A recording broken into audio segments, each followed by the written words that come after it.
From Kansas State University, this is Agriculture Today. Along with Randall Kowalik, I'm Jeff Wichman. The latest Kansas Crop Progress and Condition Report was released on Monday. K-State Crop Production and Cropping System Specialist Ignacio Ciampitti discusses the report and some factors that could change that outlook in the weeks ahead. Then Randall continues our look at K-State agricultural research. This time, Bob Gillen, director of the Research Center at Hayes, discusses the center's top priorities for research, experiments that often can take decades to gather the best information. And K-State horticulturist Ward Upham has tips for mulching and fertilizing tomatoes, the most popular garden vegetable. It's all just ahead on Agriculture Today over the K-State Radio Network.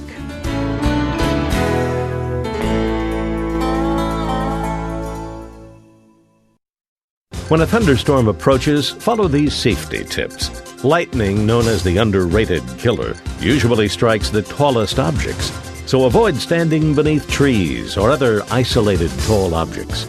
Take shelter in a sturdy building. Remember, if you're close enough to hear thunder, you're close enough to be struck by lightning. Help keep you and your family safe this severe weather season. For the National Weather Service, I'm Bill Curtis.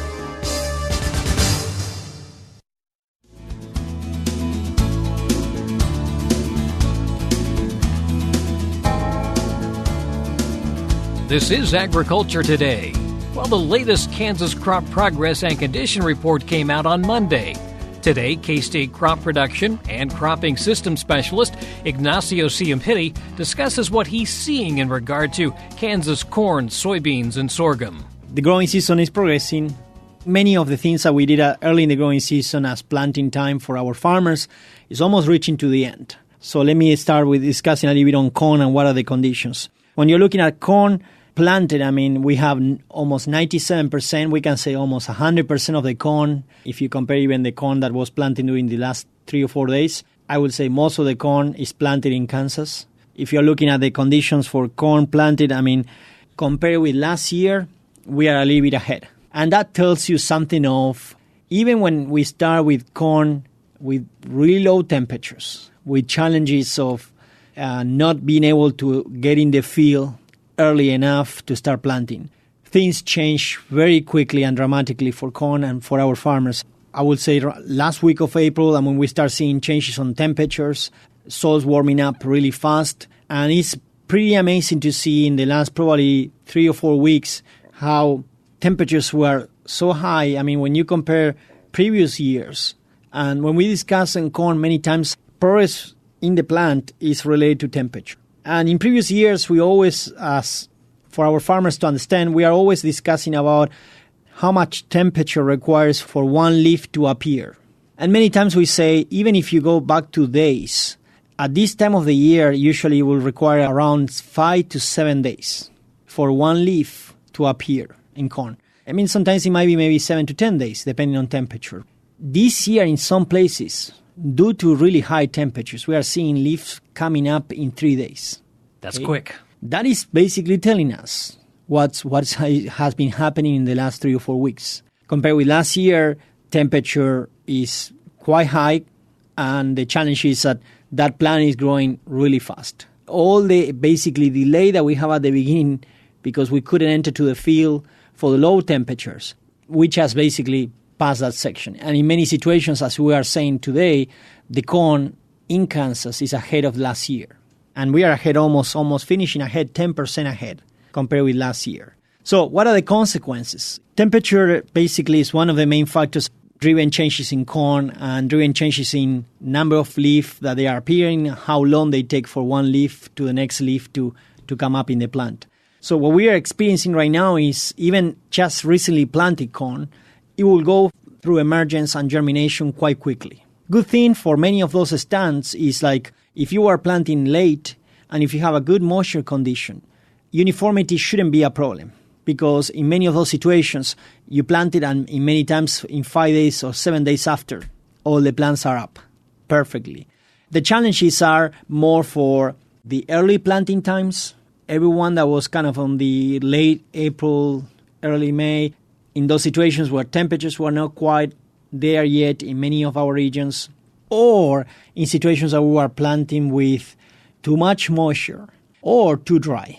Then in those situations, we start seeing the consequences of those decisions right now. And many of the consequences are being reflected with lack of proper root development. We discussed in our previous radio interview about the problems of lack of root establishment, sidewalk compaction, even lack of moisture. Now we start seeing difference in plants that they will have 2 leaves versus ones that they will be 5 leaves. And you will say, are those planted at different dates? And technically not. They're planting at the same time, but the plants were coming up in different moments. So we are experiencing all these issues right now. And the challenge for corn, corn will be entering in the next 3 weeks in a really exponential phase of a rapid nutrient accumulation and rapid water consumption. So with these temperatures, everything is still okay. We might start seeing anticipation in many fields of flowering time. Usually flowering for corn might be around mid-July.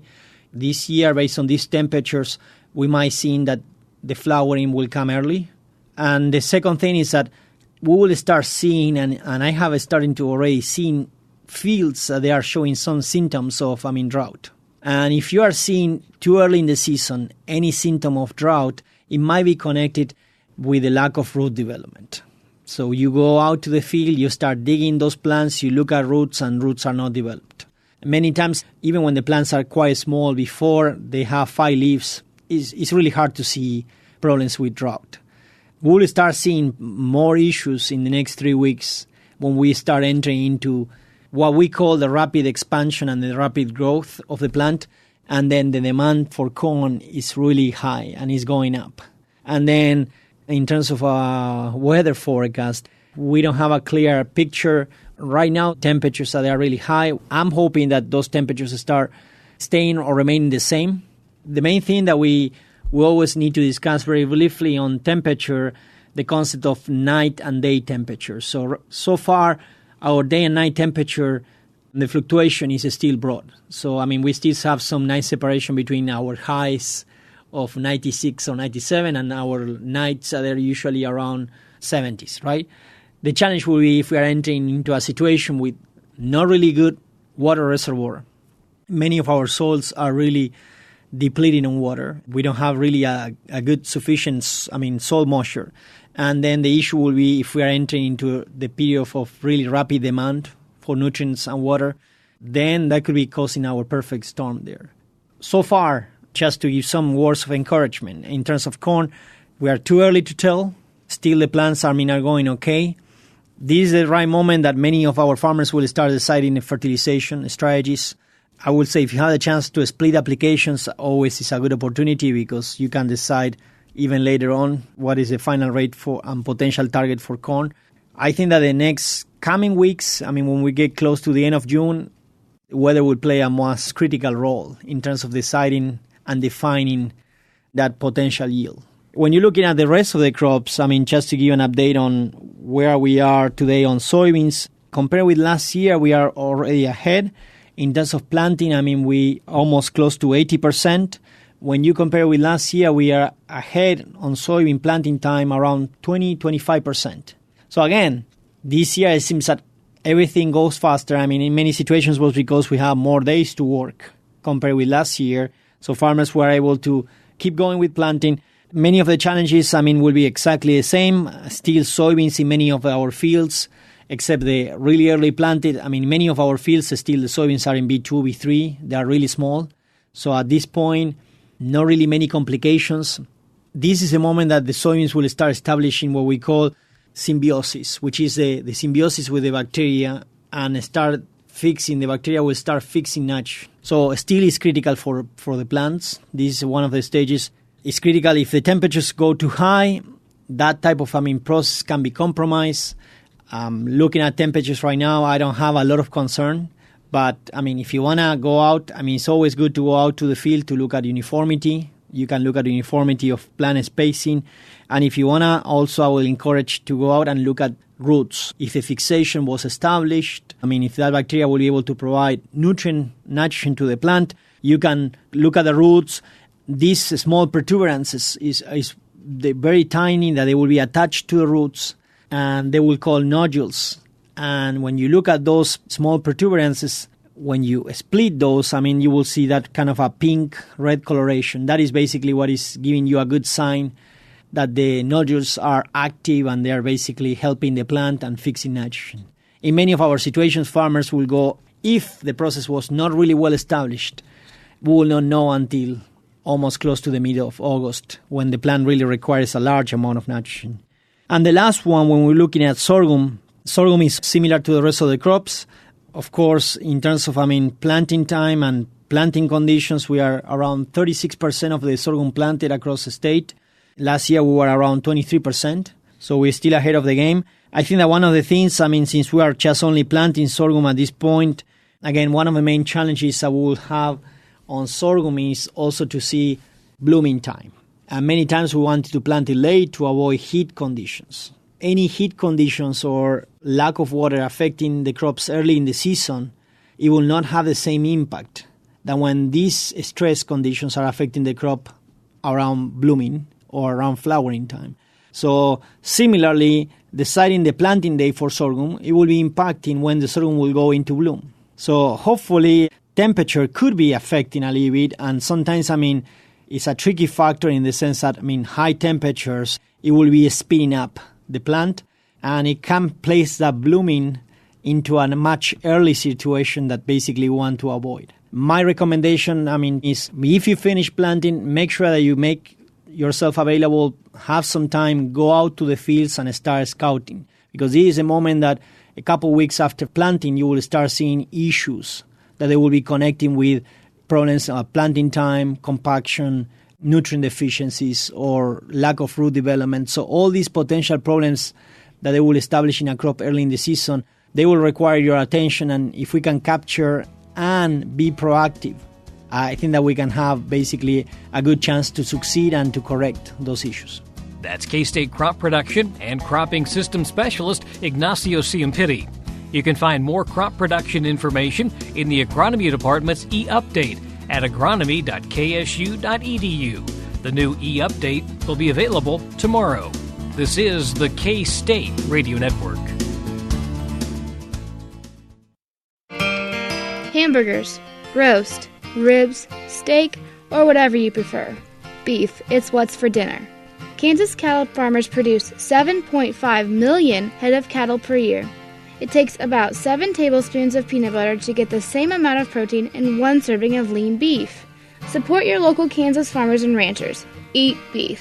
This message was brought to you by the K-State Animal Sciences Leadership Academy participants.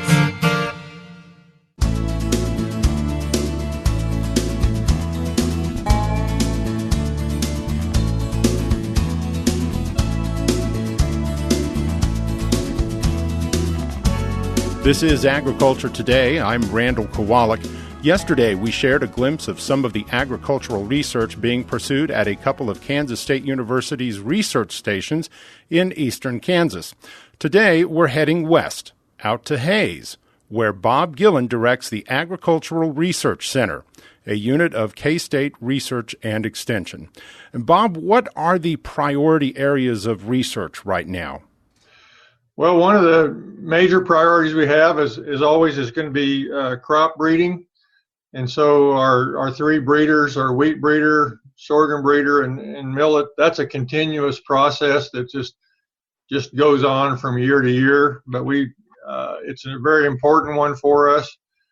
Of course, our wheat breeder is about to release a new hard red variety for the western part of the state. We're waiting for this year's results to come in before we make that final decision. But, we have both red and white wheat breeding.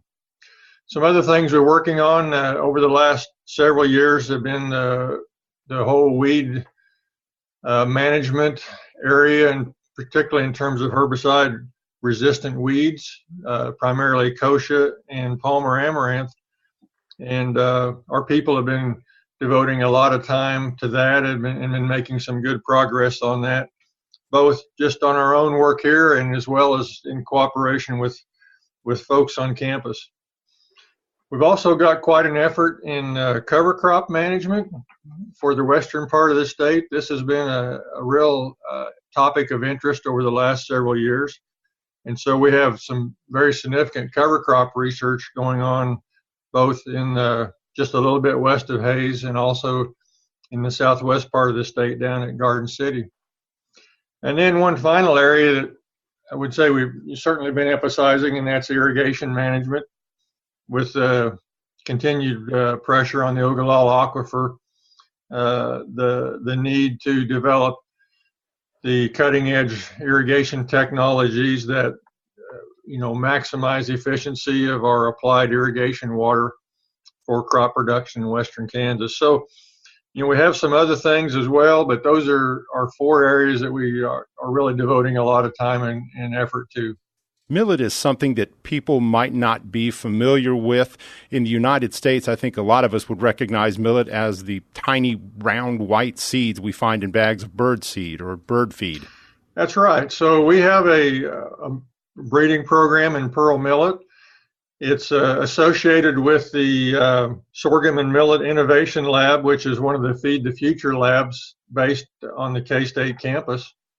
This is a real example of one of those areas of research that we start now and it may not have payoff, for a long time into the future. But if you don't start the work at some point, you'll never get to that end point. So there's a lot of interest in millet in terms of a drought-resistant crop. It kind of goes back to that water management piece I mentioned earlier. Millet is actually more drought-resistant than sorghum. It had been used primarily as a forage crop in the high plains in the past, and it still is to some extent now. But we're looking at continuing to develop the crop both as a grain and as a forage crop. Probably in the near term, it has more future for a forage crop in the U.S. As you mentioned, it's used as a primary grain crop in other parts of the world, and is catching some interest in terms of this use of ancient grains for various nutrition needs in the United States as well. That's we're just really beginning that. It's actually a continuing of a project that had gone on for 20 or 30 years and then had been discontinued, and we're picking it back up again. But we're making some success there, some progress, I should say. And again, that's one it's going to have a long-term payoff. You mentioned weed management. Sericea lespedeza is the big concern in eastern Kansas. What about out west? The two that we're primarily working with or have our most concern about are kochia and Palmer amaranth. Both of those have shown significant resistance to our most common herbicides, particularly to glyphosate. Those are annual weeds that are primarily a problem in our cropping systems. So our folks have been working not only on tweaking our management methods to be able to get better control of those two weeds, and changing up our systems, changing up the herbicides we use, when we use them, so that we can try to get past some of these resistance issues. But we also have some very important work going on. If you take one step below that, the biology and the genetics of it, exactly why and how, what's been the mechanism that these plants have developed the herbicide resistance, and then how can we turn that back against them? In other words, if we can understand the mechanism better, we can figure out where their weaknesses are.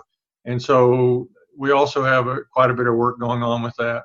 When you mention water research, I suspect you're focusing on ways to conserve water? Sure. And we work with water conservation in just about everything we do, because western Kansas is a water-limited environment for crop production.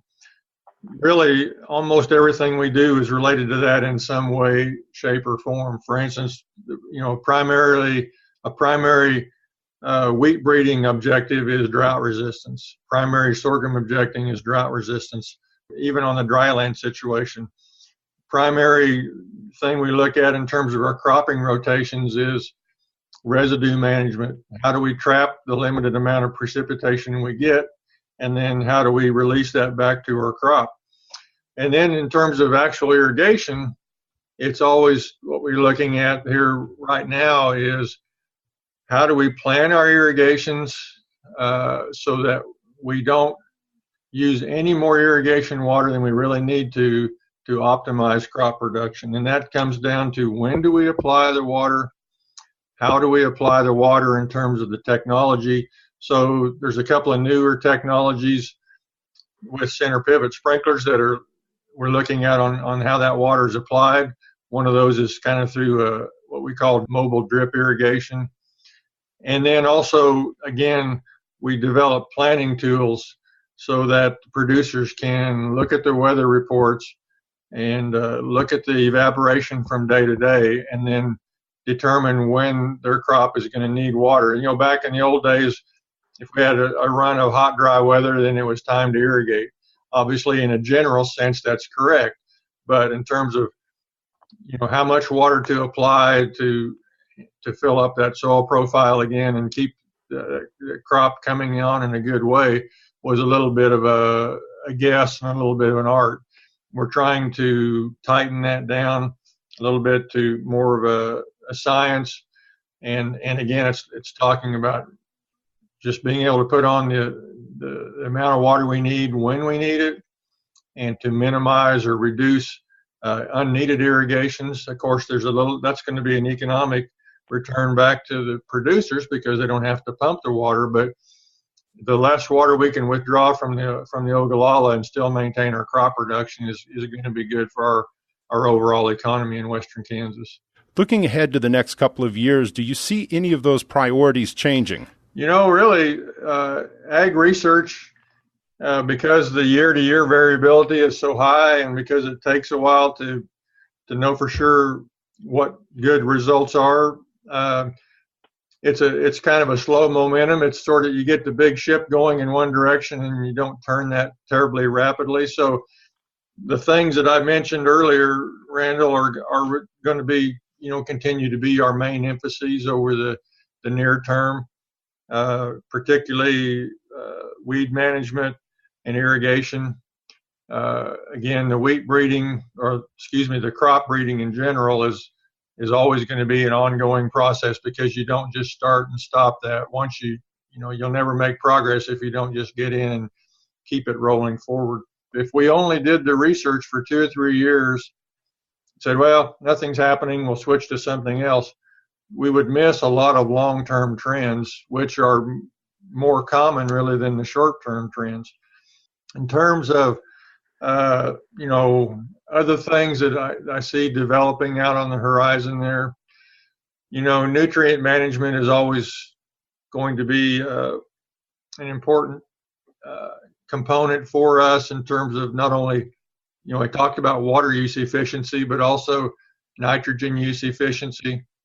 How do we fine tune that in terms of so that we don't put more nitrogen on our crop than we need to from both an economic and environmental standpoint. But, you know, I would say, again, over our next 4 to 5 years, I think our emphases are going to continue to be irrigation management, herbicide-resistant weeds, cover crops, and plant breeding are going to continue to be our main emphases. That's Bob Gillen, Director of K-State Research and Extension's Agricultural Research Center in Hays.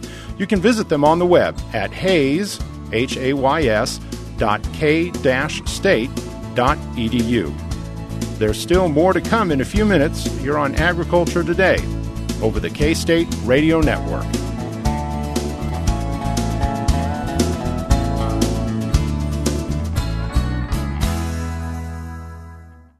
What is radon? Home exposure to radon gas is the leading cause of lung cancer death in the United States for non-smokers. In Kansas, 1 in 4 homes will test at or above the EPA action level. The Surgeon General recommends all homes be tested and fixed if necessary. Visit kansasradonprogram.org for more information. Test, fix, save a life. This message brought to you by the Kansas Radon Program, the Kansas Association of Broadcasters, and this station.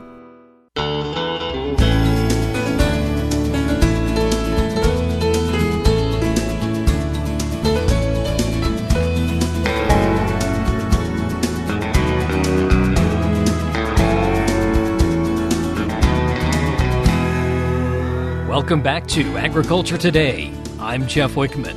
In today's agricultural news, Mexico has published a list of products it will hit with import duties, including U.S. pork products such as legs and shoulders. The duties will be at 10% initially and rise to 20% on July 5th. The duties are in response to the Trump administration announcement last week that they will hit imports of steel and aluminum from Mexico and other countries with duties. The Mexican government reportedly briefed Mexican pork producers on the action earlier this week. Mexico's Pork Industry Association is supporting the decision, noting there are more supplier options available, including Canada, the European Union, and Brazil. Canada already enjoys duty-free access to Mexico because of NAFTA, and the EU has favorable treatment via the trade deal they finalized earlier with Mexico. Mexico will also be opening up a 350,000-ton tariff-free quota for imports of pork legs and shoulders from other suppliers. Well, according to retailers surveyed by DTN, average retail fertilizer prices finally began to decline the fourth week of May as spring application wrapped up after weeks of prices for a few fertilizers moving slightly lower and then rising again. This is the first week that most fertilizer prices are lower. Prices for 5 of the 8 major fertilizers were lower compared to last month, marking the first week since October 2017 that prices for a majority of fertilizers were lower. While none were down significantly, the fact that most prices were lower is a milestone. As for phosphorus and potash fertilizers, not much is happening with the price of either nutrient. The new USDA trade forecast takes U.S. exports up above last year. However, an expert says it's hard to know what will really happen. Gary Crawford has more. Back in February, USDA was forecasting a decline in U.S. agricultural exports for the 2018 fiscal year, putting the figure at $139.5 billion. Now we're a little bit above fiscal year 2017. USDA's chief economist, Rob Johansson, the new forecast, $142.5 billion, $3 billion above the previous forecast, $2 billion above last year. Reasons? We're seeing a little bit higher prices for some of our commodities. We did have a pretty good year for production, and so both of those are going to contribute to slightly higher export sales than we were predicting earlier. Now, a couple things have also helped that. We know that there's a pretty severe drought in South America, particularly Argentina, for soybeans. So that's helped keep soybeans strong, even though we've seen some tail off in purchases from some of our major buyers like China, although they are coming back into the market recently. Nonetheless, USDA has lowered its U.S. soybean export forecast. Last year, we had about $23.97 billion in soybean exports, and we brought it down to $21.9 most recently. Now, that's not a real big change, and of course that could adjust around one way or another. In fact, this entire latest export forecast is, as Johansson puts it, still a little bit uncertain because there is a lot of trade action going on right now. In other words, we haven't adjusted for any proposed actions that may or may not happen. And just as the forecast was released the other day, President Trump took action, announcing he is imposing tariffs on imported steel and aluminum from several countries. And Johansson told us a number of countries have indicated they're likely to retaliate. Right now, looking at the list of items that could potentially be retaliated against, about $3.4 billion in retaliation on U.S. agriculture. And that doesn't include Japan and Russia, who have also notified, as well as potential notification from Canada and Mexico. But in some cases, the tariffs will affect a good amount of what we export. For example, looking at China, EU, India, and Turkey, and proposed retaliations totaling about 60% of our in-shelled almond exports. A lot of our whiskey exports also being affected, walnuts, pork as well, and then some of the fruit crops as well getting affected by potential retaliation. The key word there is potential, and right now, who knows what's going to happen, as Ag Secretary Sonny Perdue said the other day. Right now, certainty and predictability is not there on trade. That's for sure. Gary Crawford for the U.S. Department of Agriculture. State beef councils have teamed up to bring greater regional visibility to elements of the National Digital Beef Campaign. Todd Domer with the Kansas Livestock Association has some encouraging results from a recent state partnership intended to build trust with consumers. The Rethink the Ranch campaign invites consumers to explore beef production in an interactive digital experience. Videos in the series, which is available on beefitswhatsfordinner.com, showcase real, hard-working ranchers and feeders from around the country. From January through April of this year, The Kansas and Missouri Beef Councils partnered to distribute the videos through a series of highly targeted ads on YouTube. The goal of the checkoff-funded Kansas and Missouri video campaign was to maximize views of the Rethink the Ranch series among target consumers across the two-state footprint. The promotion placed emphasis on reaching consumers in the Kansas City metro area while still being shown throughout more urban areas of Kansas and Missouri. At the end of the 4-month period, more than 1 million video views were generated by the campaign, allowing Kansas and Missouri to effectively stretch the checkoff investments of producers and reach as many consumers as possible with this producer image-enhancing campaign. Consumers in both states found the 30-second videos to be very engaging, with the strongest view rate on a video about animal care and nutrition. The final view rate registered at 55%. By partnering together, Kansas and Missouri can continue to deliver information that instills trust in beef among urban millennial parents in Kansas City and outlying areas. I'm Todd Domer. And finally, this reminder about an upcoming field day. Crop producer struggles to manage herbicide-resistant weeds are prompting many who had adopted no-till systems to consider reverting back to tilling their fields. K-State Research and Extension will be holding a KSU Tillage Field Day June 13th to share research findings regarding no-till and several tillage systems. K-State Research and Extension Agronomy Professor and Cropping System Specialist John Holman says they welcome producers to come view the benefits and costs of incorporating tillage into their cropping system. Some of the topics to be covered include a 5-year study comparing no-till to occasional tillage, weed management, agronomics, soil health, and the economics of long-term no-till and tillage systems, as well as a company demonstration of tillage equipment operating in the field. The field day will be held next Wednesday at the Southwest Research Extension Center, 4500 East Mary Street in Garden City, beginning with registration at 10 that morning. A lunch, compliments of several sponsors will also be served. More information is available by calling 620-276-8286. Again, that field day is June 13th. And that's a look at agricultural news. This is the K-State Radio Network.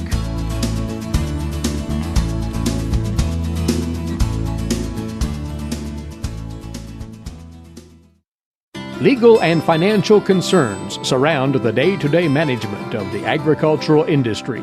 Producers, ag creditors, and USDA agencies rely on Kansas Agricultural Mediation Services. If you've received an adverse decision from the USDA or have an ag credit concern, call today 800-321-3276 or visit us online. Kansas Agricultural Mediation Services, exploring options, generating solutions.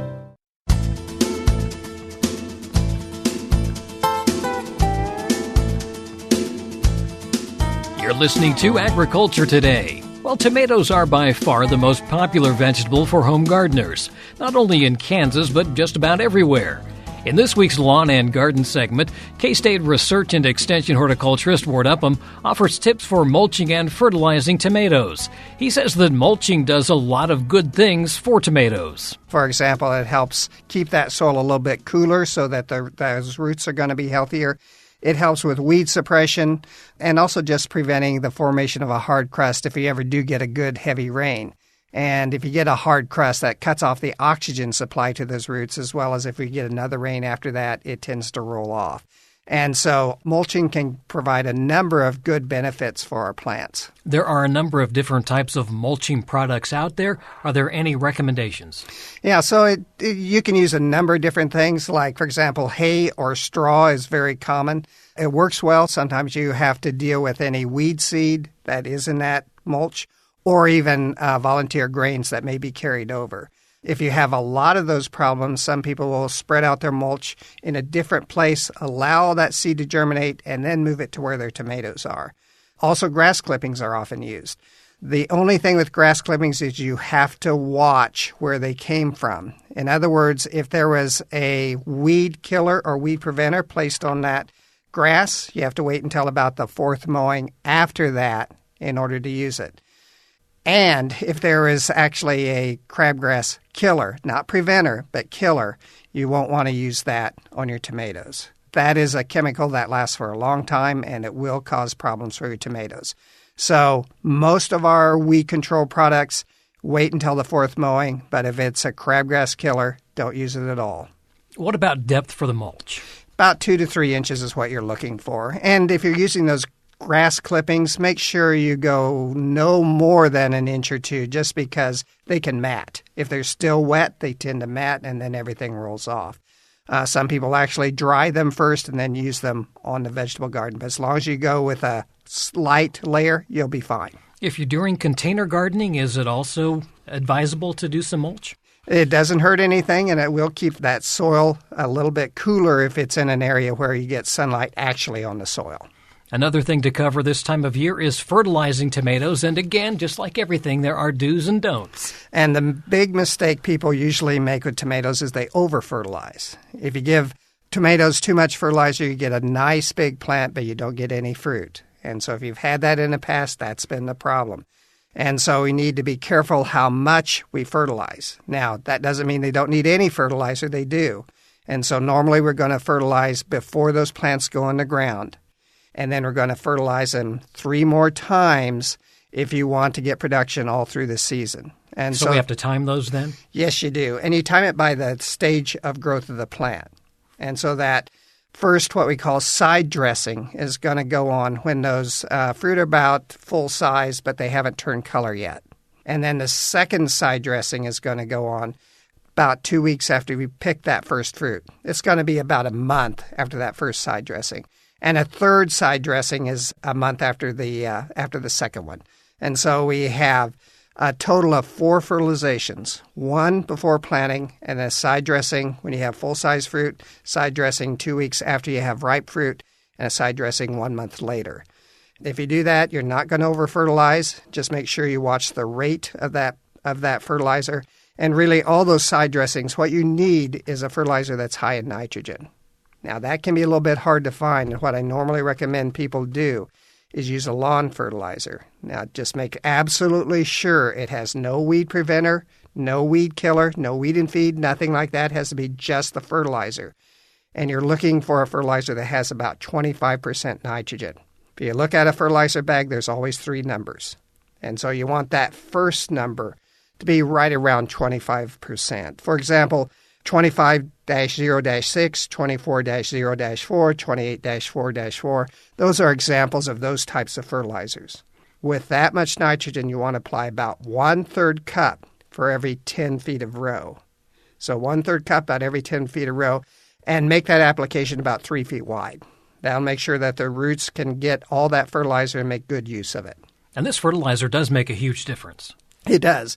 It increases production and helps keep those plants a little bit healthier. You know, they're not starving for energy, so they'll do a little bit better. What about in terms of water in conjunction with the fertilization? So in order to activate that fertilizer, it has to be watered in. It doesn't take a lot of water. It's going to take maybe a 1/4 inch or so in order to get it in. If you want to put on more, that's fine.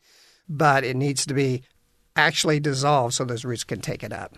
We are having unusually warm weather for Kansas this time of the year. We're getting kind of those July temperatures in May and June. What does that mean for tomatoes? We're not in trouble yet, but it's as warm as it is. It's something we may have to worry about later in the summer. When you get temperatures above 95 during the day and 75 at night, you can throw tomatoes off bloom. In other words, that pollen doesn't make it all the way down into the egg in order to fertilize that fruit. And so you just stop getting fruit. You're not going to notice it for a while. It can take anywhere from 5 to 9 weeks from the time that flower is fertilized until you get a completely ripe fruit. But eventually you're going to notice that you don't have any fruit anymore. Not much you can do about that. We do have certain varieties that have a little bit of resistance to that. It's not much, only about 2 to 3 degrees.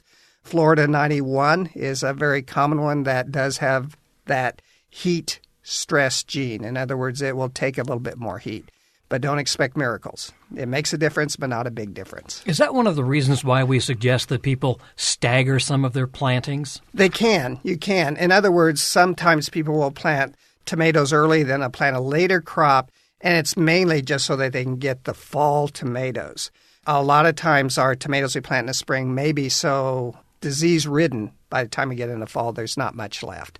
And so that is one of the strategies some people use. All right. A lot to know about tomatoes, and there are a number of publications through K-State Research and Extension. There is. It's a crop that we can grow well. You just have to follow some basic rules. And I assume that your websites are all back up. Yes, they are. Finally. Right. And what's the best way for people to find information about that or just some of the newsletters? So what we suggest people do is do a search on Horticulture Information Center, Kansas. Horticulture Information Center, Kansas. And that'll be the first link that comes up. It leads to our newsletter, to our Common Plant Problem publications, all of our other publications, some videos we've done. Just everything that we have, we try to bring together in one place. All right, Ward, as always, thank you for the update. You bet. That's K-State Research and Extension horticulturist Ward Upham with advice on mulching and fertilizing tomatoes. And that'll do it for this edition of Agriculture Today. This is the K-State Radio Network.